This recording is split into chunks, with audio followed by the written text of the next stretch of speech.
반갑습니다. 2026년 기준으로 13년간 면허구제 업무를 대한민국에서 가장 많이 진행해본 송범석 행정사입니다. 이번 시간도 저희 5만 7천여 명의 회원이 있는 모두다 행정사 카페에 질문하신 내용에 대해서 답변드리고 있습니다. 다만 저는 면허구제 담당으로 변호사가 아니기 때문에 면허구제 업무 외에 더 궁금하신 점이 있다면 가까운 변호사 사무소를 방문해 보시거나 집단지성의 경험이 필요하시다면 모두다 행정사 네이버 카페에 접속하셔서 무료 질문을 주시길 바랍니다. 한편 모두다 행정사 네이버 카페에서는 AI 기반 형량 예측 서비스를 무료로 제공하고 있습니다. 지난 13년간 축적된 실제 사건 데이터와 검찰, 법원, 판결 흐름을 AI에 학습시켜 사건 정보를 입력하면 벌금 가능 구간, 약식 구공판 및 실형 가능성, 지금 준비해야 할 핵심 포인트까지 한 번에 확인하실 수 있습니다. 인터넷 추측이 아닌 데이터 기준으로 사건의 정확한 포지션을 점검해 보시길 바랍니다. 자세한 내용은 이 영상의 하단 링크를 확인해 주시고요.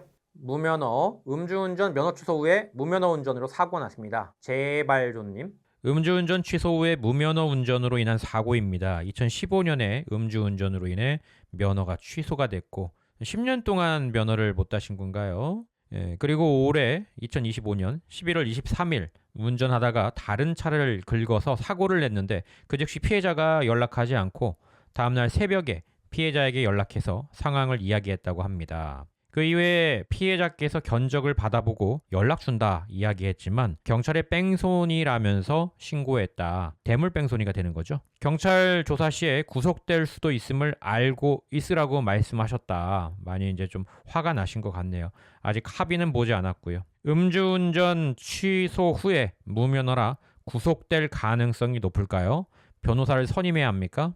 자, 이 사건 처음 들으면 굉장히 무겁게 느껴지는데요. 무면허 상태였고 사고가 났고 뺑소니로 신고가 됐고 경찰에서는 구속될 수도 있다는 말까지 들었다고 하니까요. 근데 여기서 반드시 정확히 구분해야 될 지점이 하나 있습니다. 이 사건은 대인 뺑소니가 아니라요. 대물 뺑소니입니다. 이 차이가 처벌 수위에서 굉장히 큰데요. 사건 구조를 다시 정확히 정리해 보겠습니다. 2015년 음주운전으로 면허가 취소가 된 이후에 면허를 재취득하지 않은 상태에서 운전을 했고 2025년 11월 23일 날 다른 차량을 긁는 물적 사고가 발생했습니다. 사고 직후에 바로 조치를 하지 못했고 다음날 새벽에 피해자에게 연락을 했지만 피해자가 뺑소니라며 경찰에 신고한 상황이고요. 핵심은 이겁니다. 사람을 다치게 한 사고가 아니라 차량만 손상된 대물 사고라는 점입니다. 그럼 가장 걱정하시는 질문부터 짚겠습니다. 구속될 가능성이 높을까요? 형량 예상기 누적 사례 기준으로 보면 대물 뺑소니 단독 사건으로 그리고 설령 무면허 운전 중이라고 해도 구속까지 가는 경우는 매우 희박합니다. 특히 인명피해 없음, 사고 규모가 경미한 편이고요. 이 조건이 겹치면 실무상 불구속 수사가 원칙에 가깝습니다. 누군가가 구속될 수도 있다는 표현을 쓰는 경우가 많지만 대물 뺑소니 사건에서 실제로 구속영장이 청구되는 케이스는 형량 예상기 데이터상 극히 제한적입니다. 정리하겠습니다. 무면허 플러스 대물 뺑소니라고 해서 무조건 중형, 무조건 구공판, 무조건 구속 이런 구조는 아니고요. 모두다 행정사에서 자체 측정한 AI 형량 예상기 누적 사례 기준으로 보면 이 유형은 대부분 벌금형, 최악의 경우에도 집행유예 없는 실형까지 가는 건 매우 예외적 이렇게 정리되는 사안입니다. 지금 중요한 건 과도한 공포가 아니라 초기 진술과 피해 회복을 위해 어떻게 하느냐입니다. 이 방향만 잘 잡아도 사건은 충분히 관리 가능한 범위 안에 있고요. 여기까지 송범석 대표였습니다.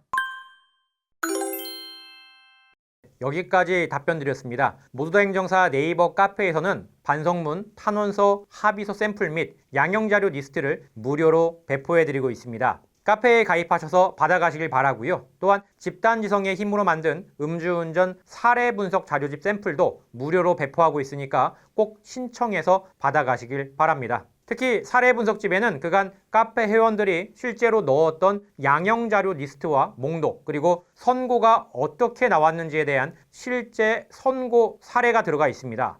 2026년 기준으로 모두다 행정사에서 제공하고 있는 무료 자료집 리스트는 다음과 같습니다. 총 4가지 그룹으로 구성되어 있고요. 샘플집은 무료니까 부담 없이 받아가시면 좋겠습니다. 여기까지 모두다 행정사 송범석 대표였습니다. 감사합니다.